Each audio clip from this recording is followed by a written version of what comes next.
Hello friends, mission job में आपका स्वागत है। आज हम लोग देखेंगे एसएससी दिल्ली पुलिस की जो बहाली निकली है उसका सारा डिटेल्स देखेंगे, सिलेक्शन प्रोसीजर को देखेंगे और उससे जुड़ी हुई सारी चीज़ों को समझेंगे ताकि आपको अभी कोई प्रॉब्लम ना हो। तो देखिए, देखते हैं एक एक करके। हाँ दोस्तों, अगर अभी तक आपने सब्सक्राइब नहीं किया है तो चैनल को सब्सक्राइब कर लें, दोस्तों को शेयर करें। इसमें ये जो चैनल है आपको जॉब से संबंधित सूचना हर प्रकार का देने का प्रयास करेगा। जॉब रहेगा सही तभी आपके लिए हम यहाँ आएंगे, ठीक है। जैसे तैसे बना के झूठ फूस का वीडियो हम आपको नहीं देंगे ताकि आपको भी थोड़ा सा ऊब महसूस हो। वो इस तरह से हम यहाँ नहीं करते हैं, प्लस आपकी तैयारी भी करवाई जाएगी, ठीक है। तो सबसे पहले समझेंगे ये एसएससी की बहाली है, ठीक है। एसएससी ये बहाली कंडक्ट करवाती है। ये दिल्ली पुलिस की जो बहाली है यह एसएससी के द्वारा कंडक्ट होती है। अब दिल्ली पुलिस जो कांस्टेबल भर्ती है 2023 की या फिर और भी एसआई की भी बहाली होती है, तो एसएससी कंडक्ट इसलिए करवाती है कि केंद्रीय ये पुलिस हो जाता है, ठीक है। ये केंद्र के अंदर आता है, तो ये दिल्ली नाम है लेकिन केंद्र के अंदर आता है दिल्ली पुलिस। तो कांस्टेबल भर्ती है। अप्लाई डेट की अगर हम लोग चर्चा कर लें तो ये अप्लाई हो रहा है, शुरुआत हो चुका है 1 सितंबर से। 1 सितंबर से यह शुरुआत हो चुका है, ठीक है। 1 सितंबर से यह शुरुआत हो चुका है, अप्लाई हो रहा है। लास्ट डेट की अगर बात करें तो 30 सितंबर तक, यानी कि 3 कह सकते हैं 9 तक यह अप्लाई होना है। तो आपके पास 30 दिन का समय है।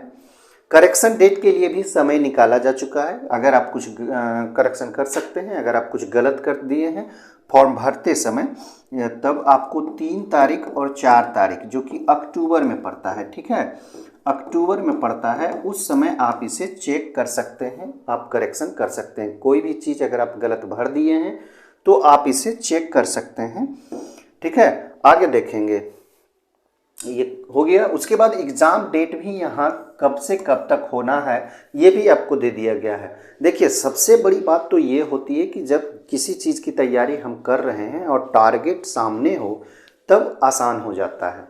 जैसे कि कोई भी एग्ज़ाम्स हो, ठीक है, फॉर्म हम अप्लाई किए और 6 महीना 8 महीना तक पता ही नहीं है कब उसका एग्ज़ाम होना, लेकिन अगर आपको टारगेट सामने निश्चित हो तब आपको मेहनत करने में मन लगता है, ठीक है। आपका टारगेट सेट है यहाँ पे 14 नवंबर से यह एग्ज़ाम स्टार्ट होगा, ऑनलाइन होना है और 5/12 तक यह चलता रहेगा, यानी कि 5 दिसंबर तक एग्ज़ाम होगा। तो आपके पास समय लिमिट है, इसी में आपको तैयारी करनी है। बहुत लोग क्या करते हैं कि तैयारी पहले से शुरू करते हैं कि हमको दिल्ली पुलिस क्वालिफाई करना है, ठीक है, तो दिल्ली पुलिस की तैयारी कर रहे हैं लोग। और बहुत लोग क्या करते हैं कि फॉर्म भरने के बाद शुरू करते हैं तैयारी, ठीक है। तो ये आपको तय करना है। फ़ी की अगर बात कर रहे हैं तो 100 रुपया फ़ी यहाँ पे लगने हैं, चाहे आप अगर यूआर में हैं यानी कि अनरिजर्व्ड हैं, ओबीसी में हैं, ठीक है, सॉरी, हाँ यूआर में हैं, ओबीसी में हैं, ईडब्ल्यूएस में हैं, ठीक है, तब आपको 100 रुपया यहाँ पे फ़ी लगने हैं। अगर आप एससी में हैं, महिला हैं, एसटी में हैं और एक फीमेल हैं, किसी भी कैटेगरी के आप फीमेल हैं, तो आपको यहाँ पे फ़ी के रूप में नहीं लगने हैं, 1 भी रुपया नहीं लगना है। तो आपको यहाँ पे समझ लेना है 100 रुपये आपको फ़ी लगने हैं फॉर्म अप्लाई करते समय, अगर आप यूआर, ईडब्ल्यूएस और ओबीसी में है तो, ठीक है। और एससी, एसटी और फीमेल है तो आपको फ़ी नहीं लगने हैं, नील है। करेक्शन फ़ी की बात करें तो करेक्शन के लिए फ़ी रखा गया 3 और 4 अक्टूबर को जो करेक्शन डेट निकाला गया है, आप करेक्शन कर सकते हैं, लेकिन उसमें फ़ी रखा गया है कि अगर आप पहली बार फर्स्ट बार अगर आप करेक्शन करते हैं तो आपको 200 रुपये का फ़ी देना होगा, ठीक है। अगर आप सेकेंड बार, उस समय भी अगर कुछ गलती कर दिए तो सेकेंड बार अगर आप करते हैं कुछ उसको करेक्ट करते हैं, एडिट करते हैं, तो फिर आपको 500 रुपया यहाँ पे फ़ी के रूप में देने होंगे। तो ये 2 चार्जेस हैं जो कि करेक्शन फ़ी के रूप में हैं, लेकिन फॉर्म अप्लाई करने के लिए 100 रुपया है। अगर आप फीमेल या एससी एसटी में हैं तो पैसा नहीं लगने हैं। तो इस सारी चीज़ों को आपको शुरू से ही देख लेने हैं, सारे कागजात तैयार कर लेने हैं, आराम से फॉर्म को अप्लाई करना है। समय 30 दिन का है। अब आगे देखेंगे, एज की जो गणना की जाएगी आपकी कब से की जाएगी, 1/7/23 तक की जाएगी और आपकी उम्र जो होनी चाहिए मिनिमम 18 वर्ष। 18 वर्ष आपका मिनिमम होना चाहिए, जबकि मैक्सिमम की अगर चर्चा करें तो 25 वर्ष आपका होना चाहिए। किसके लिए? दिल्ली पुलिस के लिए। अगर आप दिल्ली पुलिस में अप्लाई करते हैं तो इस चीज़ को देख लें, 18 मिनिमम और मैक्सिमम 25 वर्ष आपका एज होना चाहिए। और इसमें एज रिलैक्सेशंस भी हैं, ठीक है। एज रिलैक्सेशन की अगर हम बात करें यहाँ पे, तो अगर SC और ST में है, ठीक है, तो 5 वर्षों का यहाँ पे आपको छूट दिया जाता है। अगर आप OBC में हैं तब आपको यहाँ पे 3 इयर्स का छूट दिया जाता है। तो यहाँ पे ये बेनिफिट आपको मिलते हैं एज रिलैक्सेशंस के रूप में। अगर SC ST हैं तो 5 वर्षों को आपको यहाँ पे छूट, यानी कि 25 है तो 30 वर्ष तक आप अप्लाई कर सकते हैं। और OBC में हैं तो 28 वर्षों तक आप अप्लाई कर सकते हैं। मैक्सिमम एज में ये रिलैक्सेशंस मिलते हैं। एज जो होना चाहिए आपका, कब से कब तक जन्म होना चाहिए? 2/7/98 से लेकर 1/7/2005 तक आपका उम्र हो जाना चाहिए, यानी कि इसके बीच के ही आपका क्राइटेरिया होना चाहिए। एलिजिबिलिटी की अगर हम बात कर लें कि आप कहाँ तक पढ़े लिखे रहेंगे तभी आप दिल्ली पुलिस बनेंगे, तो इसके लिए आपको 10+2 या फिर जिसे हम लोग इंटरमीडिएट कहते हैं, ये आपको क्वालिफाई होने होंगे। यानी कि अगर आप पास हैं 10+2 तभी आप अप्लाई कर सकते हैं। प्लस आपके साथ DL होना चाहिए, ड्राइवरी लाइसेंस होना चाहिए, जो कि लाइट होना है, LM भी होना है। अगर इस तरह के आपके DL हैं तो आप अप्लाई कर सकते हैं, ठीक है। दिल्ली पुलिस में ये क्राइटेरिया रखा गया है। टोटल नंबर ऑफ वैकेंसीज बहुत अच्छा खासा वैकेंसीज है इसमें, 7547 7547 पोस्टों पर ये बहाली होनी है। तो 7547 पोस्ट है। मेल में 5056 पोस्ट है, यहाँ देख लें 5056 पोस्ट है मेल के लिए, जबकि फीमेल के लिए अलग से यहाँ पे 2491 पोस्ट यानी कि 2491 पोस्ट रखा गया है। अगर कैटेगरी वाइज अगर आपको देखना है तो आप यहाँ देख सकते हैं कि अगर आप जनरल से हैं, जनरल कहने का मतलब है कि ये रिजर्व नहीं होता है, ठीक है। जनरल कहने का मतलब बहुत लोग समझ लेते हैं कि इसके अलावे जो जनरल में है, जनरल में इतना पोस्ट नहीं। दोस्त, हमेशा ये बात समझना कि जनरल रिजर्व नहीं होता है। जनरल में सब लोग फाइट कर सकते हैं, ठीक है। जनरल में सब लोग फाइट कर सकते हैं। रिजर्व की अगर बात करें तो ये रिजर्व है, ठीक है, ये रिजर्व है, ये रिजर्व है, ये रिजर्व है, ये रिजर्व नहीं होता है। जनरल जो होता है वो रिजर्व नहीं होता है, ये सबके लिए खुला हुआ है, सभी लोग उसमें जाके फाइट कर सकते हैं, ठीक है।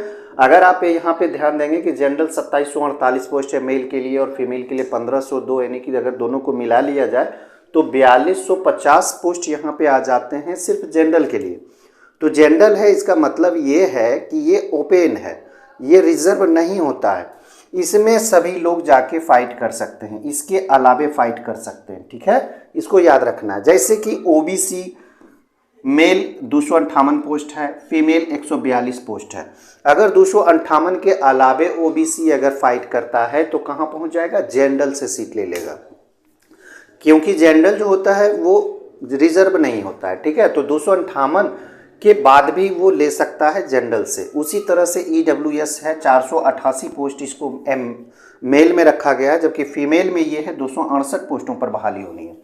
लेकिन अगर EWS और अधिक मेहनत किया और जनरल से अपना नंबर ले आया, जनरल से ले आया, तो यहाँ इसका काउंट नहीं होकर जनरल से इसका रिजल्ट हो जाएगा, ठीक है। उसी तरह से SC का देख ले, 717 पोस्ट है, जबकि फीमेल में 429 पोस्ट है। अगर 717 पोस्ट पर वो नहीं चुना पाया, इस रिजर्व में थोड़ा सा कम जाता है, ठीक है। रिजर्व जो होता है उसमें कट ऑफ कुछ कमता है, लेकिन इसके अलावे अगर आप बहुत ज़्यादा मार्क्स ले आए हैं तो जनरल का कट ऑफ ज़्यादा जाता है, क्योंकि ये रिजर्व नहीं है, सभी उसमें फाइट कर रहे हैं, ठीक है। तो 717 के अलावे आप जनरल से ले सकते हैं आप सीट, क्योंकि ये रिजर्व नहीं है, ये ओपन है, सबके लिए है। ये भी फाइट करेगा, ये भी फाइट करेगा, ये भी फाइट करेगा, ये भी फाइट करेगा, ये सारे जनरल से हैं। तो ध्यान देना है कि भारत में 4 तरह के ही रिजर्वेशन मिले हैं। एक OBC को मिला है, EWS को मिला है, इसे आर्थिक रिजर्वेशन कहते हैं, और एक SC को मिला है और ST को मिला है। इसके अलावे किसी को रिजर्वेशन नहीं है, याद रखना है इस चीज़ को। जनरल रिजर्व नहीं होता है, इसमें सारे फाइट कर सकते हैं। ST का पोस्ट आप देखें 242 है और 150 फीमेल के लिए। तो एक एक चीज़ों को देख लें और स्क्रीनशॉट लेकर समझ सकते हैं। आगे देखें, फिजिकल स्टैंडर्ड आपका कैसा होना चाहिए। देखिए, आप अप्लाई कर रहे हैं, उसके पहले आप फिजिकल स्टैंडर्ड देख लें कि आप उस लायक है या भी नहीं। तो सबसे पहले हाइट की चर्चा करें। अगर आप मेल से हैं तो 170 सेंटीमीटर किसी भी कैटेगरी के हैं तो आपको होना होगा, ठीक है। हाइट में मेल अगर आप हैं तो 170 सेंटीमीटर होना होगा, और अगर आप फीमेल में हैं तो 157 सेंटीमीटर के हैं तो आप क्वालिफाई कर सकते हैं, ठीक है। क्वालिफाई करने का मतलब है कि फिजिकल स्टैंडर्ड क्वालिफाई कर सकते हैं। उसके बाद चेस्ट की अगर बात करें तो चेस्ट मिनिमम आपका 81 होना चाहिए और 5 सेंटीमीटर फुलाना है तो 86 मैक्सिमम होने चाहिए आपको, ये सीएम में होगा, ठीक है। जबकि फीमेल में जो चेस्ट होता है वो मापा नहीं जाता है। रनिंग की अगर हम चर्चा कर लें तो 1600 का रनिंग होगा, 1600 मीटर होगा, ठीक है। 1600 मीटर का रनिंग होगा जो कि आपको 6 मिनट में आपको पूरे करने होंगे। 1600 मीटर 6 मिनट में आपको पूरे करने हैं, ठीक है। ये आपका रनिंग क्राइटेरिया है।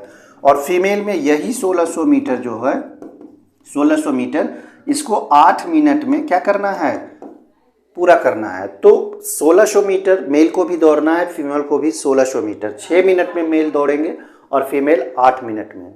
हार्ड है थोड़ा सा फीमेल के लिए, मेल के लिए भी हार्ड है, 6.5 रहता तो ठीक है, लेकिन 6 मिनट भी लोग दौड़ते हैं और निकालते हैं। हाई जंप की अगर बात करें तो ये 3 feet 9 inch 3 feet 9 inch male के लिए रखा गया है। हाई जंप में फीमेल के लिए 3 फीट रखा गया है, ठीक है, 3 फीट रखा गया है, यहाँ ध्यान देना है। और लॉन्ग जंप की अगर हम चर्चा करें तो यहाँ पे 14 फीट और फीमेल के लिए कितना है, 10 फीट। तो ये सिर्फ क्वालिफाइंग होता है, इस पे नहीं जाना है, इस पे मार्क्स नहीं मिलेंगे आपको, इसको सिर्फ क्वालिफाई कर लेना है। आपको कहाँ से मिलेंगे मार्क्स, आपको मिलेंगे एग्जाम से, और एग्जाम पे ही मेरिट तय होगा।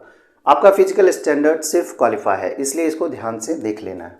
आगे देखेंगे सिलेक्शन प्रोसीजर आपका कैसा रहने वाला है। सिलेक्शन आपको कैसे लेने हैं, सबसे पहले ये देखना है। तो सबसे पहले आपको जब आप फॉर्म अप्लाई करते हैं, तैयारी करते हैं, तो सबसे पहले आपको एग्जाम्स देने होंगे जो कि सीबीटी माध्यम से होगा, कंप्यूटर बेस्ड होगा, ठीक है। कंप्यूटर बेस्ड टेस्ट इसको कह सकते हैं, और बहुत मामला में एग्जाम्स भी रखा गया है, ठीक है। तो सीबीई भी इसको बोला जाता है। तो इसमें कन्फ्यूजन नहीं होना है कि सीबीटी बता रहे हैं जबकि सीबीई हो रहा है, तो इस तरह से नहीं होगा। कंप्यूटर बेस्ड टेस्ट या कंप्यूटर बेस्ड एग्जाम्स होगा, तो दोनों का एक ही मतलब होता है, इसलिए यहाँ कन्फ्यूजन नहीं होना है। तो सबसे पहले आपका एग्जाम्स होना है। जब आप यहाँ क्वालिफाई कर जाते हैं तो आपका फिजिकल स्टैंडर्ड एंड फिजिकल जो एफिशिएंसी टेस्ट होगा वो यहाँ पे होना है, तय होना। जब आप यहाँ पे क्वालिफाई कर जाते हैं तो आपका डीएल टेस्ट लिया जाएगा, यानी कि ड्राइविंग लाइसेंस के लिए। जब ड्राइविंग लाइसेंस देखा जाएगा तो इसके लिए आपको गाड़ी चला के वहाँ पे दिखाना होगा, ठीक है। उसके बाद आपकी मेडिकल की प्रक्रिया की जाएगी। अगर सारी चीज़ों में आप फिट होते जाते हैं तो आपका मेरिट लिस्ट तैयार किया जाएगा फाइनली, फिर ज्वाइनिंग की प्रक्रिया की जाएगी, ठीक है। सिलेक्शन प्रोसीजर के बाद हम लोग चलते हैं लास्ट एग्जाम पैटर्न को पहले देख लें। एग्ज़ाम पैटर्न को सबसे पहले देख लें कि आपका एग्ज़ाम किस तरह से रहने वाला है, क्या आप इसके लिए एलिजिबल हैं या फिर नहीं है, तो आपके पास समय है, आप तैयार हो सकते हैं, ठीक है। तो सबसे पहला जो मोड है ये सीबीटी मोड है या सीबीई मोड कह सकते हैं, सीबीई मोड कह सकते हैं, ठीक है। तो दोनों एक ही मोड है, सीबीटी या सीबीई, ठीक है। ये इस तरह से होगा। नंबर ऑफ क्वेश्चंस की बात करें तो 100 क्वेश्चंस होंगे, ठीक है। क्वेश्चंस कितने होंगे, 100 क्वेश्चंस पूछे जाएंगे आपसे। मार्क्स इसमें 100 मार्क्स होंगे। यहाँ ये भी तय है कि आपका जो मार्क्स होगा वो 100 मार्क्स होगा। 100 क्वेश्चन 100 मार्क्स, यानी कि पर क्वेश्चन पे 1 मार्क्स कैरी करेगा। निगेटिव होंगे यहाँ पे 1/4 निगेटिव होंगे। तो ये भी ध्यान रखने हैं कि 1/4 निगेटिव होने हैं तो आपको सबसे ज़्यादा क्या करना पड़ेगा, प्रैक्टिस सेट मारना होगा, जिसके लिए हम आगे बताएंगे। आपकी तैयारी के लिए सारा प्रोसेस बताएंगे। टाइम आपका जो दिया जाएगा वो 90 मिनट का दिया जाएगा, कह सकते हैं कि 1.5 घंटे का समय, ठीक है, या फिर 90 मिनट जिसको कह सकते हैं, 90 मिनट का आपको समय दिया जाएगा। 1.5 घंटा या फिर 90 मिनट, 90 मिनट का समय आपको यहाँ पे दिया जाएगा एग्जाम्स के लिए। उसके बाद आप सिलेबस को समझ लें। सिलेबस अगर आप समझ लेते हैं तो तैयारी इसकी पुख्ता हो जाएगा। सिलेबस में सबसे पहले जीके और सीए देखें, दोनों से क्वेश्चंस होंगे। जीके से क्वेश्चंस होगा ही, जीके जो हम लोग करवा रहे हैं बिहार पुलिस का, जितना भी जीके आप देखते होंगे, जीके जीएस, ये सारे क्वेश्चंस यहाँ पे आपके लिए बेहद फायदेमंद होगा। आगे चल के आप देखेंगे, इस चीज़ को आप देखेंगे, ठीक है। क्वेश्चन की अगर हम बात करें तो 50 क्वेश्चन होंगे करेंट से, करेंट अफेयर्स इसको बोला जाता है, सीए मतलब करेंट अफेयर्स, जनरल नॉलेज से और करेंट अफेयर्स से। टोटल क्वेश्चन जो होगा 50, यानी कि आपको यहीं सारा चीज़ करना है। मेहनत सबसे ज़्यादा अगर जीके जीएस पर करते हैं, सीए पे करते हैं, यानी कि सीए तो हर एग्जाम्स में लेता है, तो आपकी तैयारी पुख्ता होनी चाहिए, जिसमें 50 मार्क्स होंगे, यानी कि 50 क्वेश्चन 50 मार्क्स के। रीजनिंग में देखिए बहुत अच्छा है, 25 क्वेश्चन हैं और 25 मार्क्स के हैं, तो ये तैयारी कर सकते हैं। रीजनिंग तो सभी लोग पढ़ते हैं, मैथ भी सभी लोग पढ़ते हैं, इसमें 15 क्वेश्चन होगा 15 मार्क्स का, तो 40 क्वेश्चंस यहाँ भी मैथ और रीजनिंग से आते हैं, तो यहाँ फिक्स नंबर है। तो ये आपके लिए बहुत अच्छा है कि सबसे ज़्यादा अगर तैयारी करें तो रीजनिंग और मैथ। जीके जीएस तो सभी लोग पढ़ते हैं, सीए भी सभी लोग पढ़ते हैं, क्योंकि हर एक परीक्षा में सीए पूछता है। रीजनिंग और मैथ पे ज़्यादा पकड़ बनाना है, ये प्रैक्टिस से होगा। कंप्यूटर से ये 10 क्वेश्चंस आएंगे और 10 मार्क्स के होंगे, टोटल क्वेश्चन 100 होगा 100 मार्क्स का। तो यहाँ पे ये सारी चीज़ों को समझना होगा। अगर आपको सिलेक्शन लेना है, सबसे पहले सीबीटी निकालना है, ठीक है, एग्ज़ाम्स क्वालिफाई करने हैं, तो सबसे पहले आपको क्या करने होंगे, एग्ज़ाम्स के सिलेबस को समझना होगा। जब आप सिलेबस को समझ लेते हैं तो एसएससी जो कंडक्ट हर बार दिल्ली पुलिस का एग्ज़ाम कंडक्ट करवाती है, उसका प्रीवियस ईयर के क्वेश्चंस को देखेंगे। प्रीवियस ईयर के क्वेश्चंस देखने से ये पता चलता है कि आपका जो मोड होगा, किस तरह के जीके उसमें पूछे जाएंगे, किस तरह के आपका सीए रहेगा, सीए मतलब करंट अफेयर्स कितने दिनों का रहेगा, रीजनिंग में कैसे क्वेश्चंस होंगे, मैथ में कैसे क्वेश्चंस होंगे और कंप्यूटर के कैसे क्वेश्चंस होंगे, ये प्रीवियस ईयर के क्वेश्चन से आपको पता चलेगा। सिलेबस के साथ साथ आप प्रीवियस ईयर के क्वेश्चन शुरुआत में कर लें। शुरुआत में करने से आपको ये पकड़ में आ जाएगा कि किस टॉपिक से ज़्यादा प्रश्न आते हैं, किस सब्जेक्ट से ज़्यादा प्रश्न आते हैं और कहाँ से आ रहे हैं, ठीक है। तैयारी करना चाहते हैं तो चैनल को सब्सक्राइब कर लें, दोस्तों को शेयर करना ना भूलें, दोस्तों को शेयर करें, खुद देखें, वीडियो देखें, एक एक चीज़ों को समझें। अगर पसंद आए तो लाइक करें, कमेंट करें। जय हिंद।